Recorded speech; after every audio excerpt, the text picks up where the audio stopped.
안녕하세요, 선장님들. 그리고 보트 낚시를 사랑하지만 어탐 앞에서 작아지는 우리 조사님들. 반갑습니다.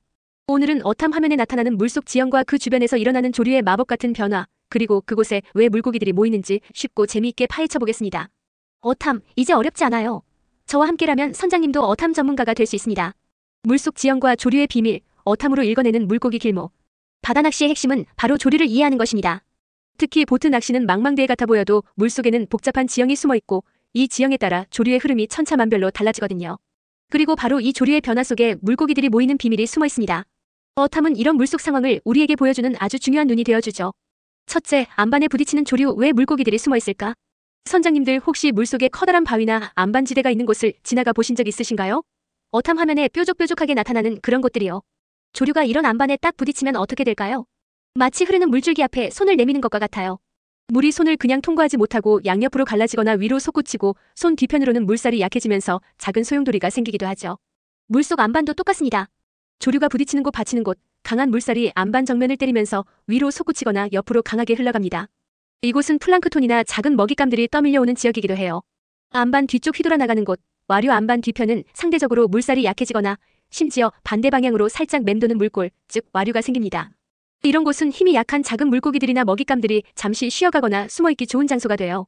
그럼 누가 따라올까요? 네, 바로 큰 물고기들이죠. 어탐 활용법. 어탐 화면에서 안반 지형을 확인했다면 단순히 안반 위에만 고기가 있다고 생각하지 마세요. 안반의 정면보다는 그 뒤편 조류가 돌아나가는 와류 지점이나 물골의 가장자리를 공략하는 것이 좋습니다.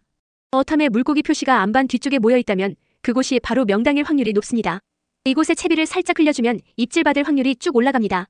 둘째, 섬과 섬 사이, 좁은 협곡. 물살이 빨라지는 비밀 통로. 다음은 섬과 섬 사이 또는 수중여와 수중여 사이처럼 갑자기 지형이 좁아지는 곳, 즉 협곡 같은 곳을 살펴볼게요. 이런 곳을 지날 때 배 속도가 빨라지는 것처럼 느껴질 때도 있죠. 물도 마찬가지랍니다. 넓은 강물이 갑자기 좁은 수로를 만나면 물살이 어떻게 될까요? 당연히 빨라지겠죠. 이걸 어려운 말로 벤츄리 효과라고도 하는데 쉽게 말해 물길이 좁아지면 물살은 세진다는 겁니다. 빨라진 물살의 효과. 이렇게 빨라진 물살은 바닥에 흙이나 모래를 쓸고 가면서 그 안에 숨어있던 작은 생물들이나 영양분을 끌어올립니다. 또 작은 물고기들은 이 강한 물살을 거슬러 올라가기 힘들어 한쪽으로 쏠리거나 잠시 머무를 수 있는 협곡 주변의 작은 홈통이나 장애물 뒤에 숨으려고 해요. 포식자의 사냥터. 힘 좋은 농어나 부시리 같은 포식 어종들은 이런 강한 물살을 이용해 먹잇감을 사냥합니다. 물살에 떠밀려오거나 지친 작은 물고기들을 노리는 거죠. 어탐 활용법. 어탐으로 해저 지형을 보다가 양쪽이 높고 가운데가 좁아지는 지형을 발견하면 집중하세요. 이곳을 통과하는 조류는 매우 빠를 수 있습니다. 어탐 화면에 물고기들이 이 좁은 협곡의 입구나 출구 주변 또는 협곡 가장자리에 움푹 파인 곳에 찍힌다면 적극적으로 노려볼 만합니다. 채비가 너무 빨리 흘러가지 않도록 평소보다 조금 더 무거운 봉도를 사용하는 것도 방법입니다. 셋째, 수심이 얕아질 때 물줄기가 방향을 트는 마법. 이번에는 깊은 곳에서 갑자기 수심이 얕아지는 턱이나 넓은 여밭 지형을 생각해볼게요. 물은 그냥 직진만 할까요? 아니에요. 장애물을 만나면 돌아가듯 수심이 변해도 물의 흐름이 바뀝니다. 물이 깊은 곳에서 얕은 곳으로 흐를 때 바닥과의 마찰이 커지면서 물의 속도가 줄어들거나 옆으로 밀려나면서 물줄기가 방향을 틀거나 휘어지는 현상이 나타납니다. 특히 넓게 퍼져 흐르던 물이 얕은 지형을 만나면 물이 넘치지 못하고 특정 방향으로 몰리면서 흐름이 바뀌는 거죠. 물골의 형성. 이런 곳에서는 미세하게나마 물이 더 잘 흐르는 길, 즉 보이지 않는 물골이 생기기도 합니다. 마치 시냇물이 흐르다가 웅덩이를 만나면 옆으로 돌아 흐르거나 얕은 여울을 만나면 넓게 퍼지다가 다시 좁은 물길로 합쳐지는 것과 비슷해요. 먹잇감의 집중. 이런 물줄기의 변화는 플랑크톤이나 작은 먹잇감들을 특정 지역으로 몰아넣는 역할을 합니다. 그럼 당연히 이들을 노리는 물고기들도 따라 모이겠죠. 어탐 활용법. 어탐으로 수심 변화를 주시하세요. 깊은 골에서 완만하게 수심이 얕아지는 지역이나 넓은 평지에서 갑자기 솟아오른 둔덕 같은 지형이 나타나면 그 주변에서 조류의 흐름이 어떻게 변할지 예측해보세요. 특히 어탐에 미약하게나마 물고기떼가 한쪽으로 쏠려 있거나 특정 라인을 따라 길게 늘어서 있다면 그곳이 바로 조류가 방향을 틀면서 먹잇감이 모이는 길목일 가능성이 큽니다. 이런 곳에서는 조류의 방향을 잘 읽고 채비를 흘리는 것이 중요합니다. 넷째, 외딴섬과 독립이어 조류가 감싸고 도는 명당자리. 바다 한가운데 홀로 솟아있는 작은 섬, 독립섬이나 물속에 숨겨진 커다란 바위, 독립이어 주변은 어떨까요? 이런 곳들은 그 자체로 거대한 장애물이 되어 조류의 흐름을 아주 재미있게 바꿔놓습니다. 이런 독립적인 구조물은 조류를 크게 두 갈래로 나누기도 하고 그 뒤편에는 아주 흥미로운 공간을 만들어냅니다. 조류를 맞는 부분, 조류가 섬이나 여에 직접 부딪히는 곳입니다. 물살이 세고 때로는 위로 솟구치는 용승류가 발생해 바닥의 영양 염류를 끌어올리기도 합니다. 강한 조류를 좋아하는 회유성 어종들이 먹이 활동을 하는 장소가 되기도 합니다. 조류가 갈라지는 양옆섬이나 여의 양옆으로는 물살이 빨라지며 지나갑니다. 조류가 돌아나가는 뒷부분, 가장 중요한 포인트. 섬이나 여의 뒤편은 조류의 힘이 약해지는 조류의 그늘이 생깁니다. 이곳에는 크고 작은 와류 소용돌이가 발생하고 물살이 상대적으로 안정되어 작은 물고기나 갑각류 등이 모여들기 쉽습니다. 당연히 이들을 노리는 큰 포식자들도 이곳에 숨어 기다리는 경우가 많죠. 마치 바람을 막아주는 건물 뒤편과 같아요. 어탐 활용법, 독립적인 섬이나 큰 수중어를 어탐으로 발견했다면 그 주변을 꼼꼼히 탐색해야 합니다. 특히 조류가 흘러나가는 방향의 뒤쪽을 집중적으로 살펴보세요. 어탐 화면에 이 그늘 지역에 베이트 피쉬먹이 고기가 잔뜩 모여있거나 큰 물고기 아치가 찍힌다면 두말할 필요 없이 최고의 포인트입니다. 조류의 방향에 따라 이 그늘의 위치가 바뀌므로 낚시하는 동안 조류의 변화를 계속 주시해야 합니다. 다섯째, 조류의 색이 모든 것을 바꾸는 마법의 강도. 자, 지금까지 여러 지형에서 조류가 어떻게 변하는지 알아봤는데요. 여기서 아주 중요한 변수가 하나 더 있습니다. 바로 조류의 색입니다. 조류가 약할 때와 강할 때 물고기들의 반응과 포인트 형성도 완전히 달라집니다. 조류가 약할 때 조금 무시. 물고기들이 넓게 흩어져 있을 가능성이 큽니다. 지형에 따른 조류 변화가 뚜렷하지 않아 포인트 형성이 약할 수 있습니다. 입질이 예민하거나 활성도가 낮을 수 있습니다. 어탐에 고기가 보여도 잘 안 물 수 있어요. 적당한 조류살이 전후 조금 물 때, 죽는 물 때. 최고의 상황. 물고기들의 활성도가 가장 좋습니다. 지형에 따른 조류 변화가 적절히 일어나 먹잇감이 모이고 포식자들이 사냥하기 좋은 환경이 만들어집니다. 와류나 물골 등이 선명하게 형성되어 물고기들이 예측 가능한 곳에 머뭅니다. 조류가 강할 때 사리.